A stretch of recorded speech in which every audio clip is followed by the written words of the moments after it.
ना जाने किस रास्ते पर भटक गया और किसी दूसरे ही जंगल में जा पहुंचा। वो खुद भी हैरान हो गया कि वो कहाँ आ गया है। चलते चलते उसे रास्ते में एक बारहसिंघा मिला, जो देखते ही समझ गया कि हिरन उस जंगल में नया है। तुम तो इस जंगल के नहीं हो, तुम यहाँ कैसे आए? हाँ भाई, मैं अपने जंगल का रास्ता भटक गया हूँ और वही वापस जाने का रास्ता ढूंढ रहा हूँ। ओह, ऐसी बात है।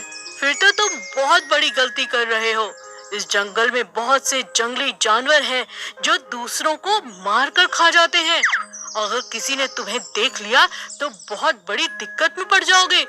ऐसा कहकर बारहसिंघा वहाँ से चला गया और हिरन समझा, हाँ, यूं ही मुझे डरा रहा है। ये जंगल मुझे बहुत अच्छा लग रहा है। इसे पूरा घूमकर ही अपने जंगल वापस जाऊंगा। चलते चलते अचानक उसका पैर सोए हुए शेर की पूंछ पर जा पड़ा। शेर ने हिरन को देख लिया और जोर से गुर्राया।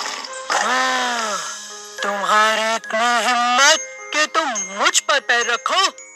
डर के मारे हिरन की जान सूख चुकी थी। हिरन बड़ी तेजी से दूसरी ओर अपनी जान बचाकर भागने लगा। शेर भी उसके पीछे भागा। हिरन भागते भागते अपने जंगल के रास्ते को पकड़ लेता है, लेकिन शेर की रफ्तार के आगे खुद को नहीं बचा पाता। रास्ते में ही शेर उसे दबोच लेता है और खा जाता है। अब शेर को एक नए जंगल का रास्ता पता चल जाता है। शेर ने देखा कि नया जंगल बहुत बड़ा है और यहाँ बहुत से जानवर हैं। उसने आगे जाकर देखा, जंगल में इतने सारे हिरन थे। उन सबको देखकर उसका मन ललचा गया। एक एक करके उसने सबको खाना शुरू कर दिया। अब जंगल के सभी हिरन असुरक्षित थे। हिरन के सरदार ने कहा, हमें कुछ करना होगा, नहीं तो ये शेर हम सबको खा जाएगा। तभी एक छोटा हिरन कहता है, सरदार, मुझे लगता है हमें 15 दिनों तक छुप जाना चाहिए। हम सब 21 दिन तक भूखे रह सकते हैं, लेकिन मैंने सुना है कि शेर केवल 15 दिन तक भूखा रह सकता है।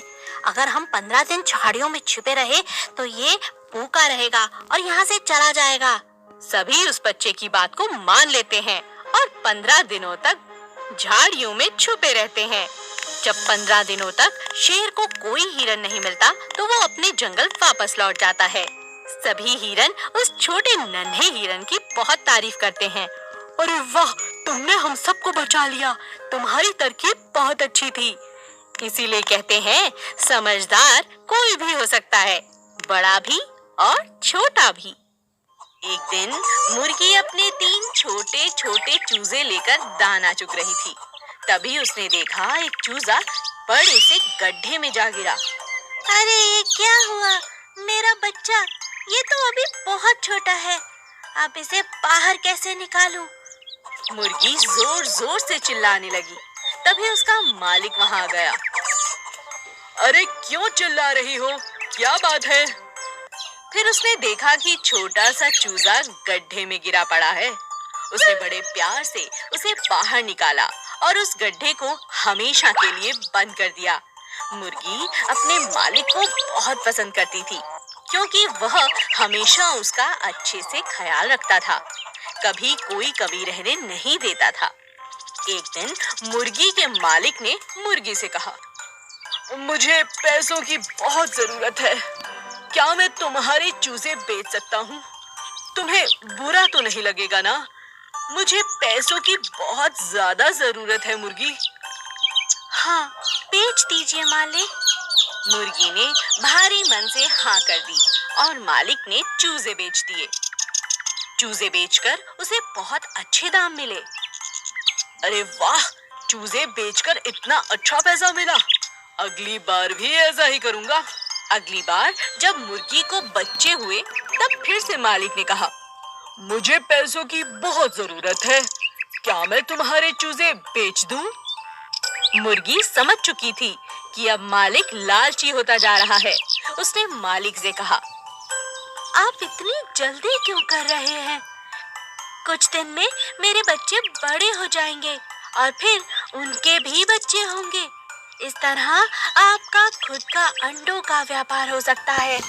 आप जल्दबाजी में थोड़े लालच में पड़कर गलती कर रहे हो मालिक। अब मालिक को उसकी यह बात अच्छे से समझ आ चुकी थी। मुझे माफ कर दो। तुम ठीक कहती हो, कुछ पैसों के लिए मैं कितना स्वार्थी हो गया था। आज के बाद तुम्हें नहीं बेचूंगा। इस तरह मुर्गी ने अपनी और अपने बच्चों की जान बचा ली। शिकारी को सीख। एक बार एक शिकारी जंगल में शिकार करने जा रहा था। तभी उसको सांप जमीन पर पड़ा हुआ दिखाई दिया। शिकारी डर गया और सांप को लाठी से पीटने लगा। लेकिन सांप ने शिकारी से कहा, मुझे छोड़ दो। अगर तुम मुझे मारना चाहते हो तो तुम मुझे मार सकते हो, लेकिन इससे पहले मुझे सभी से कुछ जानना है। मेरी एक अंतिम इच्छा है। शिकारी को अचानक सांप पर दया आ गई और उसने कहा, आखिरी इच्छा? क्या है तुम्हारी आखिरी इच्छा? मैं जानना चाहता हूँ कि मनुष्य किस प्रकार के होते हैं। मगर उसमें तुम्हारी मैं कोई मदद नहीं कर सकता। आप केवल मुझे कुछ देर के लिए जिंदा छोड़ दीजिए। मैं कुछ जानवरों से इस बारे में जानना चाहता हूँ। ठीक है, मगर उसके बाद मैं तुम्हें छोड़ूंगा नहीं। ठीक है। और इस तरह शिकारी ने सांप से वादा ले लिया। कुछ ही देर बाद वहाँ से एक गाय गुजरी। सांप ने गाय से पूछा, प्यारी गाय, आप मुझे बताएं, इंसान कैसा होता है? वह अच्छा होता है या बुरा? गाय ने जवाब दिया, इंसान हमें पालते हैं, मगर बदले में हम भी तो उन्हें दूध देते हैं, लेकिन कभी हमारा शुक्रिया अदा नहीं करते। शिकारी ने कहा, हम बहुत मूर्ख हैं जो इस बूढ़ी गाय की बातें सुन रहे हैं। चलो सांप, बस तुम्हें अपना जवाब मिल गया, मगर ये सही जवाब नहीं है। तो क्यों ना मैं आते हुए बैल से ये प्रश्न कर लूं? ठीक है, कर लो। सांप ने गुजरते हुए बैल से पूछा, कृपया आप हमें बताएं, इंसान के बारे में वो कैसा है और क्या सोचता है? मैंने अपने जीवन में बहुत इंसान देखे, कड़ी मेहनत करते हैं, लेकिन बदले में हमें केवल मारते हैं। यह सुनकर शिकारी को बहुत बुरा लगा। तुम इन लोगों की बातें मत सुनो। चाहो तो पेड़ से बात कर सकते हो। हम पेड़ों को पानी देते हैं। ठीक है, पेड़ महाराज, आप मुझे बताइए, इंसान कैसे होते हैं और क्या सोचते हैं? पेड़ ने जवाब दिया, मैंने इंसान को फल, फूल और रहने के लिए छाया दी, लेकिन वह मेरी शाखाओं और लकड़ियों को काटता रहता है, मुझे जड़ से मिटा देता है। जब शिकारी ने सभी की बात सुन ली, तब शिकारी ने सांप से कहा, हम इतने स्वार्थी हैं। सांप, आप जा सकते हो। मुझे तुम्हें मारने का कोई अधिकार नहीं। मुझे सभी से माफी मांगनी चाहिए। जानवर और पेड़ तो हमारे रक्षक हैं और हम इन्हें काट डालते हैं और मारते हैं। सांप वहां से चला गया। सीख, हमें उन सभी के प्रति आभार करना चाहिए जो हमारी मदद करते हैं।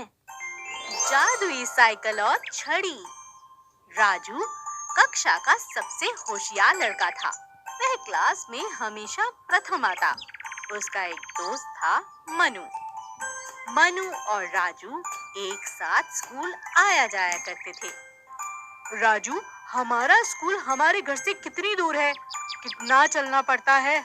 मैं तो थक जाता हूँ।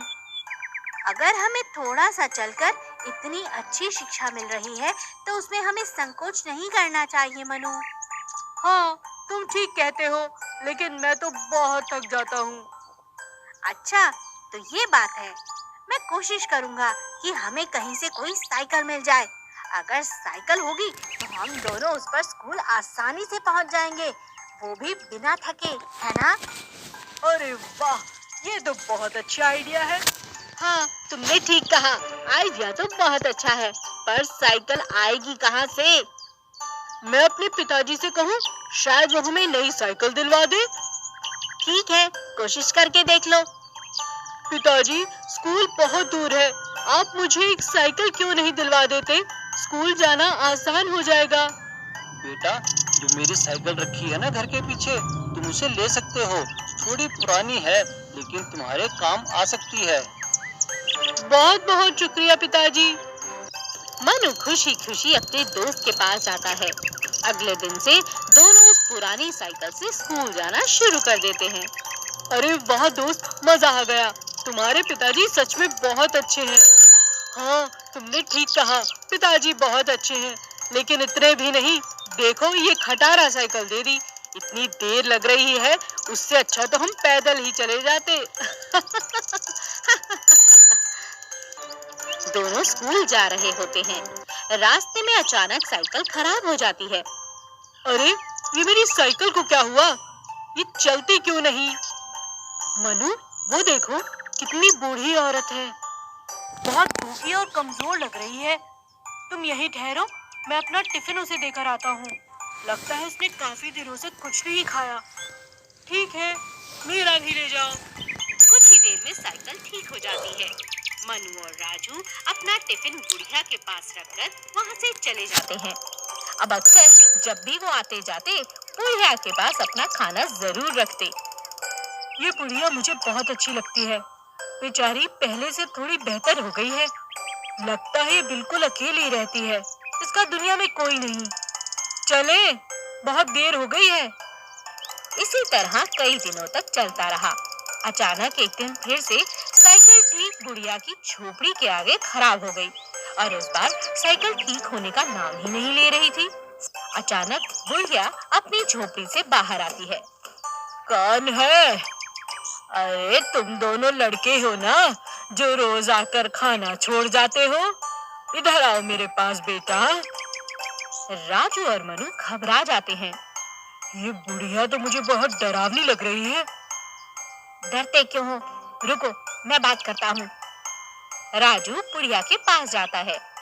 बेटा, तुम दोनों बच्चों का बहुत बहुत शुक्रिया। जानते हो, मैं तुम्हें रोज देखती थी, मगर इतनी कमजोर थी कि कुछ मदद नहीं कर पाती थी। ये तुम्हारी खटारा साइकिल है ना, इसकी चिंता मत करो। कहो तुम्हें क्या चाहिए, मैं तुम्हें दूंगी। आप हमें देंगी? वो कैसे? आपके पास तो कुछ भी नहीं है। है बेटा, मेरे पास जादू है। रुको, अभी बताती हूँ। बुढ़िया अपनी छड़ी घुमाती है और अचानक साइकिल हवा में उड़ने लगती है और बिल्कुल नई हो जाती है। साइकिल का रंग एकदम सुनहरा खूबसूरत हो जाता है। अरे ये क्या? ये तो उड़ रही है। क्या इस पर बैठकर हम भी उड़ सकते हैं? हाँ हाँ, क्यों नहीं। ये मेरी तरफ से तुम दोनों के लिए उपहार है बेटा। इसे रख लो। जब चाहोगे चलेगी और जब चाहोगे ये साइकिल हवा में उड़ेगी। शुक्रिया दादी माँ, शुक्रिया दादी माँ। दोनों बहुत खुश हो जाते हैं और अपनी उड़ने वाली साइकिल पर बैठकर